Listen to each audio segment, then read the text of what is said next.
Both of our speakers are here online.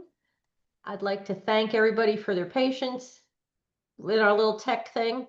And Dr. Kendra Abkowitz from Metro, Choose How You Move, is up first. And then we'll hear from Kim Rafferty, reporter at News Channel 5. Kendra, please proceed. Thanks, Karen. Let me share some slides with you all.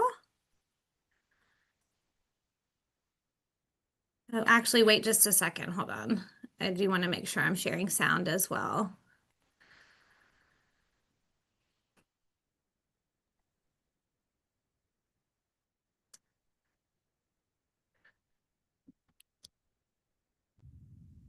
All right. Are you all able to see my slides? Yes. Okay, wonderful. Well, thanks again for having us here today. It's great to be back with you all. I think I did a presentation for the League of Women Voters back when we were in referendum time period over a year ago at this point. And so great to be back with you and see some familiar faces, but also new faces. So as Karen mentioned, my name is Kendra Abkowitz. I am actually Senior Director of Sustainability and Resilience for the City of Nashville, but then I also am an Assistant Director with the Choose How You Move program. So split my time across those two different areas and have really been working on Choose How You Move since Mayor O'Connell came into office. So just excited to share some more information with you today about the current state of the program.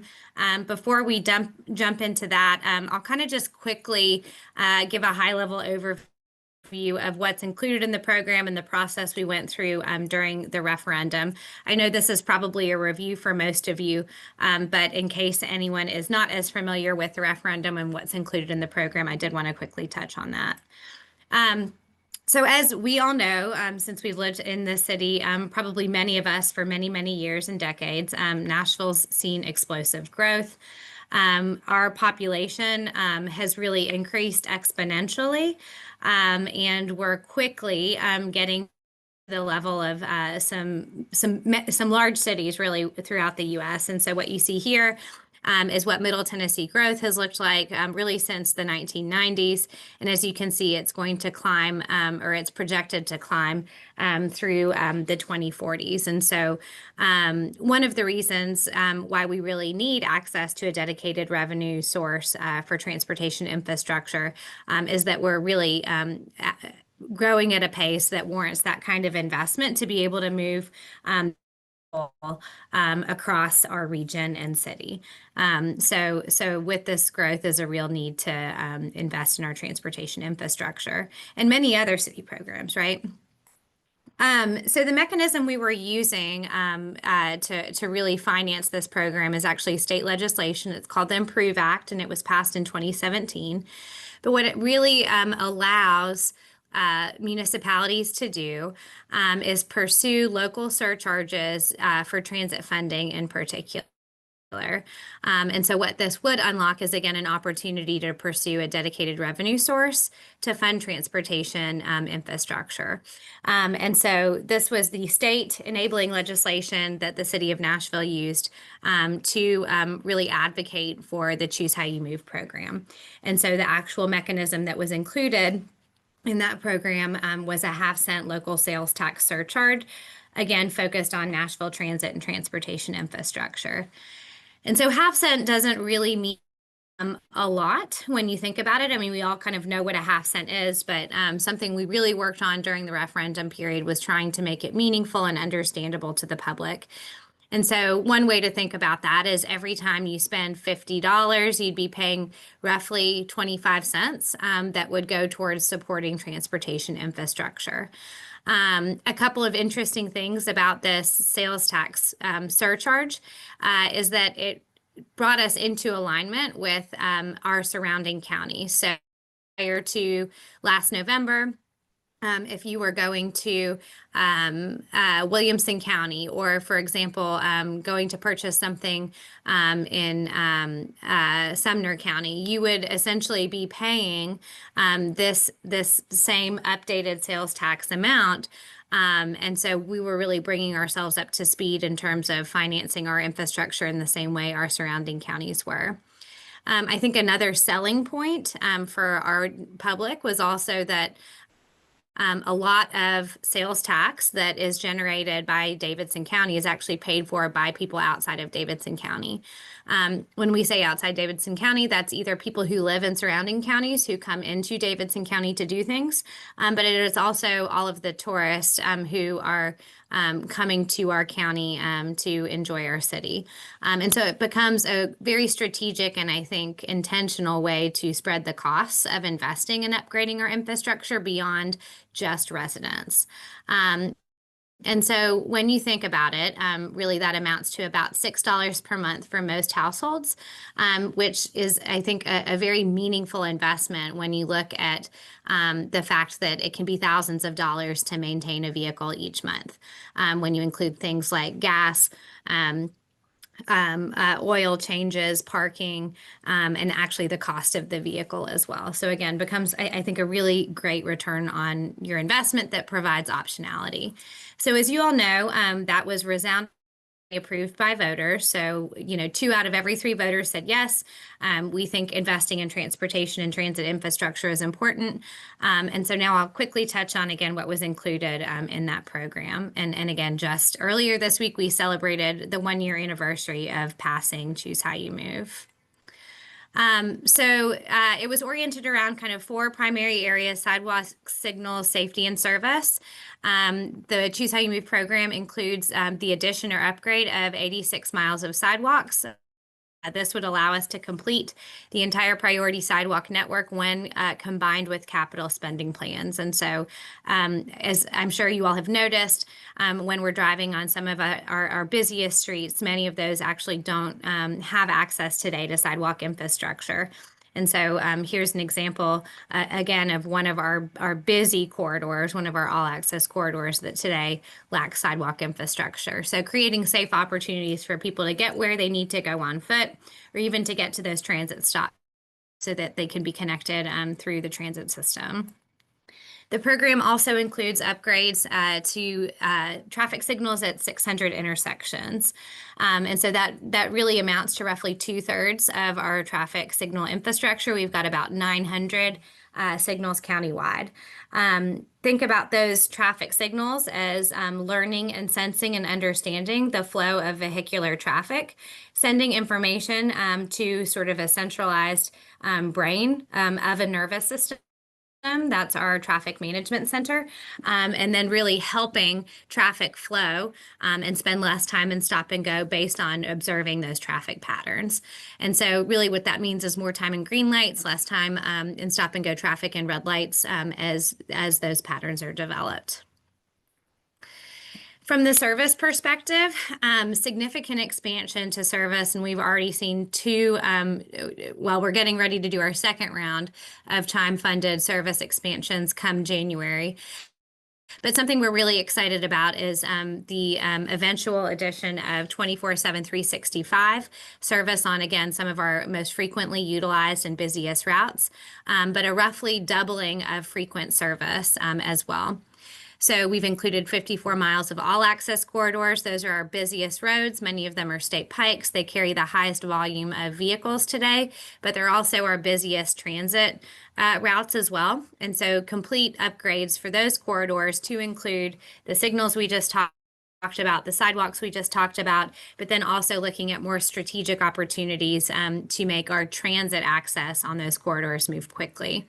As part of the service improvements, we're also adding 12 transit centers.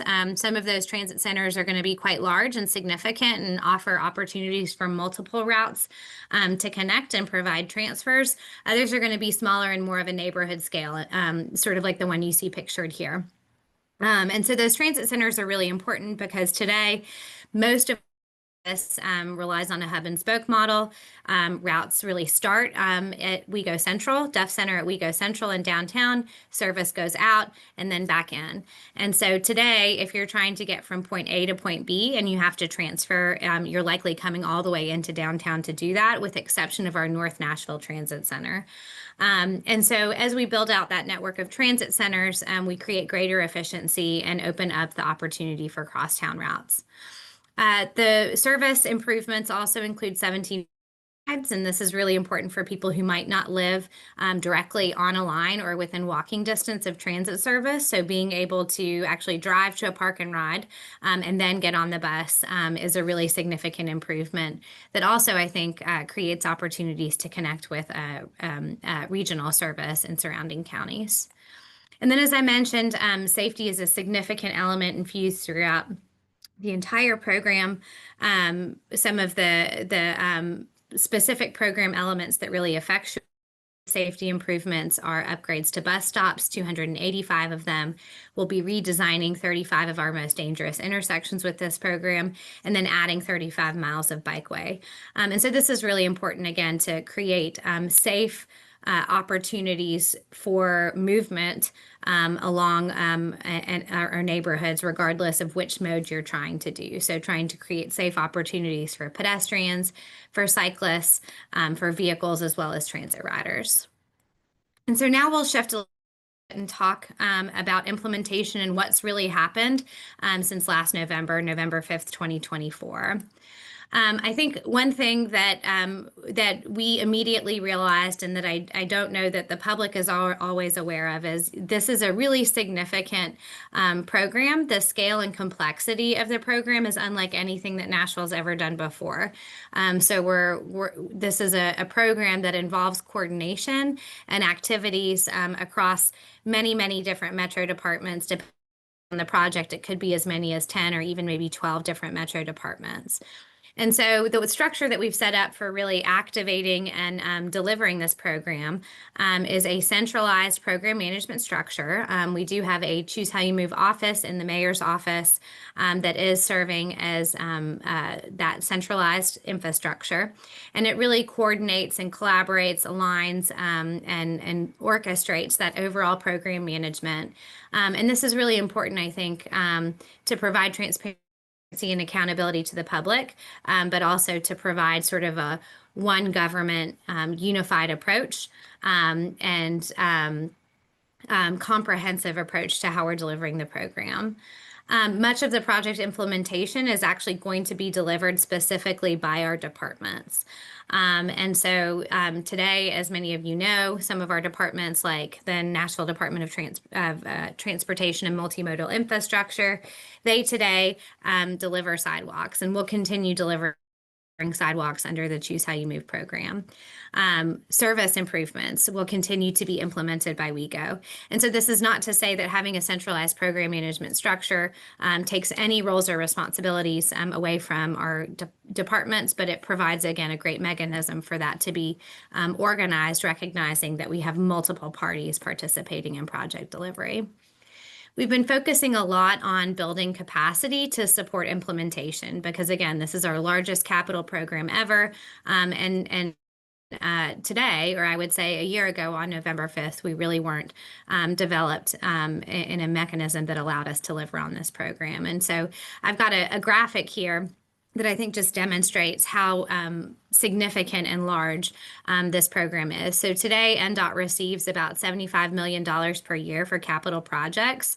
The Choose How You Move program, once it's fully up and running, will be delivering about $206 million per year of capital projects. So that's over double what NDOT does today. And so again, there's significant scaling and capacity building that needs to happen to support successful implementation of this program. And so within that centralized program office, we've hired several staff. Some of them are going to be familiar faces for you all. Some of them are new faces. So we welcomed our Chief Program Officer, Sabrina Sussman, in June. She has decades of experience working in the federal government and at the local government level in other cities across the country, and even the nonprofit sector. And so very excited to have her on board, really overseeing and executing this project. We also have a Deputy Chief Program Officer. So many of you know Michael Briggs. He has been a mainstay and a significant champion within transportation planning, really for the past 12 years. And so he is coming back to this program and has been in his role since May as our Deputy Chief Program Officer. Matea Canavino, who was significantly involved in referendum education and engagement, is our operations and engagement coordinator. And then, as I shared with you all before, I'm serving in an acting program director role. I'm really trying to help create some structure and additional support as the program gets started. We have 3 positions we're hiring for within the Choose How You Move program management office. And one of those is a finance manager to work really closely with our department finance positions, and then also our finance department. We also are hiring for a project delivery and acceleration director to, again, try to identify ways to really compress the timelines upon which we're able to deliver individual projects to the public. And then a communications director who will oversee all kinds of correspondence and sharing of information with the public. And as mentioned before, there are numerous departments involved in delivery of this particular program. You'll see on this slide some of those that are more frequent flyers actually listed here. So NDOT, WeGo, Planning Law, ITS, and MNPD. We have executed a program management services contract with HNTB. So they are a transportation and infrastructure planning firm. Today they do a lot of work with TDOT, but have recently opened a local office. And so we're really excited to be partnering with them to help with this capacity building and really getting the program up and running. I wanted to briefly touch on transparency and partnerships throughout implementation. So those of you that followed the referendum process, you'll know that we had created 2 different advisory committees. One was a technical advisory committee, the other was a community advisory committee, to make sure we were getting feedback from the public as we designed the transportation improvement program, but also engaged in education and outreach to ensure that when people went to the polls and voted last November, that they knew and had a good understanding of what they were voting for or against. And so we've continued that advisory committee approach, and the mayor created a Choose How You Move advisory committee to provide feedback on implementation of the program. We appointed all members this spring and met for the first time as a group in June. And then our second meeting was actually a bit of a field trip where we got to move around the city in a WeGo bus and better understand and put eyes on opportunities and where some of our Choose How You Move projects were actually going to be executed. So I think it was a great opportunity for many of our advisory committee members to develop a better understanding of some of the challenges that are going to be involved in Choose How You Move implementation, but also how transformational those projects will be for our communities. And then we've continued to work across government to really develop strong partnerships and governance structure, recognizing roles and responsibilities within different departments, and again, how they contribute to project delivery. So we've done various sort of day in the life of tours with different departments and better clarifying roles and responsibilities as we move through that process. And then, of course, working to develop a really strong relationship with the Tennessee Department of Transportation. This is important because several significant Choose How You Move projects actually are executed on state routes and state pikes. And so they may, in those circumstances, require state approval. And so making sure that we're in lockstep with the state is really, really important. I'll now transition a little bit to talk about some of our early implementation actions. One of the first things we did, and this was in last March in particular, was we passed a supplemental budget that amounted to about $59 million. And that is what we used to really activate our first 11 Choose How You Move projects. The reason why we had to pass a supplemental budget was because at the time that Choose How You Move was passed, or at the time the budget was passed, Choose How You Move had not necessarily passed at the polls. And so we did not have council's authorization to spend those dollars. And so that's why a supplemental budget was necessary in March. But we wanted to make sure that, again, we were quickly utilizing those resources as they became available. Most of that funding was actually used to really start project development for some of our more significant corridor projects and infrastructure projects. We also added WeGo service improvements as part of that supplemental budget, and so you can see some of the improvements that happened there. That funding was utilized to really design the journey pass for qualified riders, and we'll talk a little bit more about that here in a second.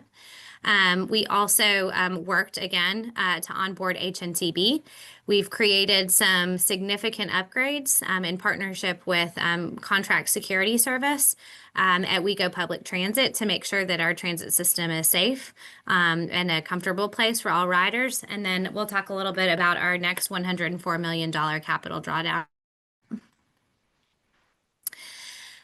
So one of our most recent and exciting items to be unveiled was, again, our $104 million in capital projects. And this was announced just last month. It was a completely cash-funded drawdown, which is different than how Metro typically looks at financing its projects. But that was the amount of cash that we had available at the time to be able to support these projects. So it was a great learning experience for us because there was a slightly different process and procedure that we used. But what you'll see on this slide here is sort of the summary numbers of the different project categories funded within that slate of projects. And I think we tried really hard to carefully balance a couple of different things, specifically things that could be delivered quickly and that were shovel ready. But we also wanted to see, I think, some nice diversity in terms of the different types of projects that would be available to the public. And so you can see a nice distribution across several different categories listed there. We also announced sort of our first out of the gate all access corridors. And as I mentioned before, those are some of our busiest routes that carry most of our volume today, both for transit ridership, but also vehicles. And so we'll be looking very closely at Nolensville, Gallatin and Main Street in East Nashville, and West End Avenue for those first ready to go all access corridors. So exciting news there. I mentioned the Journey Pass. And we actually just earlier this week on November 5th officially launched the first phase of the Journey Pass program. And what's so exciting about this program is that it's our first ever and largest ever really no cost transportation program for eligible Davidson County residents. The first phase eligibility is a categorical eligibility determination. And so the way we're defining eligibility is based on enrollment in Metro Social Service programs. So you'll see on this slide here, 4 departments that we've already started partnering with to help us determine eligibility for this program. We're actively adding additional departments to the list of eligible social service programs and are actively registering folks in that program today. As of this morning, we had over 3,200 Journey Pass holders who have taken collectively over 20,000 trips since joining the program. And then we'll be looking at a broader income-based eligibility 2026 as that program really gets going. And so I've got a link to the website here where you can actually learn more about that program and the different sites where we'll be registering and onboarding customers. I'll also note that we have accelerated deployment of the Journey Pass to SNAP recipients in light of the federal government shutdown and the urgent needs that many of our neighbors are having in terms of food access. And so want to make sure that if we can lower their transportation costs and get them to food resources quickly and easily, that's part of what the Journey Pass is doing. One of our other projects that we just celebrated earlier this week was our first Q Jump, which is a project that essentially creates a space for buses to be able to use to pass backlogged vehicle traffic. Has significant savings at the particular intersection where we're deploying this. It'll save up to 4 minutes of travel time. And so I've got a quick video here that I'll share with you all that explains what a Q Jump is. The wait is over, literally. Metro Nashville's Choose How You Move program is transforming your commute, starting with transit queue jumps that make travel smoother for everyone on the road. What's a transit queue jump? Here's how they work. WeGo buses move into the queue jump lane that includes their own traffic signal, allowing them to get a head start. Once the transit vehicle clears the intersection, the light turns green for general traffic. Queue jumps at critical pinch points allow WeGo to maintain on-time performance. With a new queue jump at Murfreesboro Pike and Edgeo Lake Drive, buses can bypass 1,400 feet of traffic, shaving up to 4 minutes off each trip. For a total of 10,000 hours saved annually for riders and a more efficient commute for drivers. Less waiting, less stress, and more time back in your day for every commuter. This is just the beginning. Stay tuned for more ways you can choose how you move. So again, a really exciting improvement there. And I'll just kind of round out again with our Everything Bagel map. This shows all of the projects included in the program. And so we really are just really starting our implementation of this program with much more to come in the future. So that concludes the slides that I had prepared. And I think I am turning it over to Kim now, or maybe back to Karen. Well, thank you. And yes, Kim, come on the screen.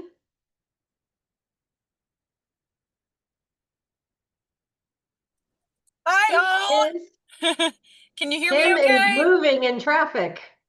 Oh no, I'm parked. Yeah. So my name is Kim Rafferty, and I am mostly a general assignment reporter with News Channel 5, but I've kind of taken on the Choose How You Move initiative as a beat that I cover weekly, semi-weekly, but I've been with News Channel 5 for over a year now, and I've gotten the chance to speak with Kendra about a lot of these issues. We recently did the Journey Pass program and the bus program that she just finished up speaking about. But over the course of the last, year or so, I've learned about the smart signals that will be implemented as part of this initiative and how that affects traffic and how it affects the bus system. And I've also heard from so many people that ride WeGo buses about what they think about the initiative and how it affects their daily lives. And just hearing even yesterday, the story we did yesterday on the Journey Pass program outside of the Metro Action Commission was just incredible. I mean, people were lining up and hoping to get a pass. It was a really long line, but you could just see the excitement in their face, being able to receive a card that will save them so much money on transportation and things like that. So that was something that I felt was one of the first really big actualized, I don't know how to say it, one of the really big events that happened that really affected people getting that pass and getting those passes into November 20th. I didn't have anything specifically prepared for today because I've been working so hard on the SNAP benefit stuff this week too. But if you all have any questions for me about kind of my reporting, about any of the issues or anything that I've heard from bus riders and things like that, I'd love to take those questions. Well, great. Yes, many of us are not in the urban core and driving around and talking to people online. So thank you for that input. I've admired your reporting. I basically read you on the phone, Probably what my question is when Broadway, Demumbrian, you're going on 65 and you're getting into that, Broadway area. What is improved down in those parts? So a specific thing that stands out to me is the LPR systems and the smart signals that have been placed on Broadway. It's kind of the length of Broadway, but basically what it does is it captures all sorts of different types of transportation, from pedestrians to buses to cars. And at the central area where NDOT looks at all of this information, they can differentiate between pedestrians and cars and buses. And so that actually helps these signals change in a way that actually makes traffic flow a lot better. Now, this was recently implemented back in July was when I did the story on that program. And basically, I think there had to be some tweaks after that. But that is one of the, I guess, real ways that the LPR system will work in other areas of Nashville. So that was started on Broadway as kind of a pilot project. And, you know, when during July 4th, that's one of the biggest times for that area. So that was something that they were kind of using as a way to learn how the LPR system works and learn how that can be implemented in other places. Now, that system is actually on Clarksville Pike as well, near the North Nashville Transit Center. And so you can see how those signals work, where it will pick up a signal of a pedestrian and stop the signal for the pedestrian to go through, and then it will change lights again for the cars to go through. So that's kind of how Broadway is working now versus how it worked before the Choose How You Move initiative. Okay. And I'll just One share more- that in that, Karen, in that $104 million capital drawdown, we are actually prioritizing upgrade of and transition to smart signals for much of the downtown area.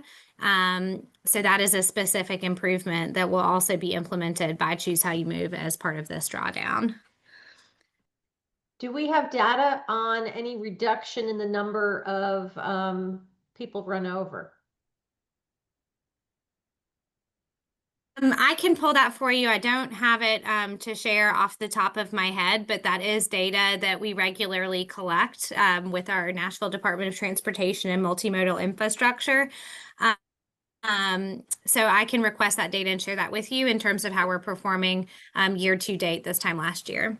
We can see how complicated it is, because, you know, that is just the general citizen wants to know, are the streets safer or less people? But there's so many other variables in that, you know. So thank you. In your free time, you can find that information for us. Can I open up the floor? Any of our Zoomers care to ask a question?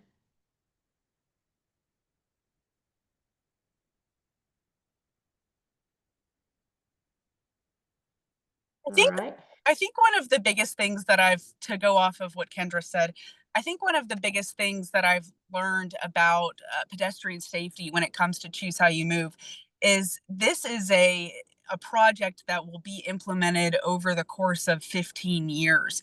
And so it's something that I've learned as I've spoken with bus riders and people who are trying to understand the Choose How You Move initiative and what it means for Nashville, is that this is something, and even I had to learn how to kind of understand where the Choose How You Move initiative is going, is that these corridors, when Kendra talks about the corridors, it's a complete change of the way these roads work, which is Gallatin Pike and Lebanon Pike. And so it takes a long time to kind of redo those roads basically and make them into what they will be 15 years from now. So, and I think every project has a different year span, so it won't all be within 15 years. But when it comes to learning about, you know, how these roads will be safer, it's a much long-term process than, than just, I guess, changing the roads now, basically. Right. We'll be patient for 10 to 15 years. I want to just, as the League of Women Voters in Nashville, just put forth that Kendra and Kim, you're such great resources for our city. We'll keep on with the relationship. We have many events planned for 2026 that we can try to re-socialize. We're still sort of in our little holes after the pandemic. So we're going to put a big push in 2026. So Kim and Kendra, I invite you to keep your eyes peeled on the emails for any kind of invitations from our league. And we really appreciate your knowledge and your getting up every day and going to work and doing it for the citizens and for your viewers. Coming up next month, our topic is going to be co-housing, and specifically co-housing for people with intellectual disabilities. And we'll be hearing from Nesterly. That is a vendor that Nashville has partnered with recently, and one of the programs that are in existence called Our Place Nashville. So keep tuned for that, and always use the League of Nashville The Voter, our newsletter for resources. All right. Thank you both. Thank you all. Have a very good afternoon. Bye-bye.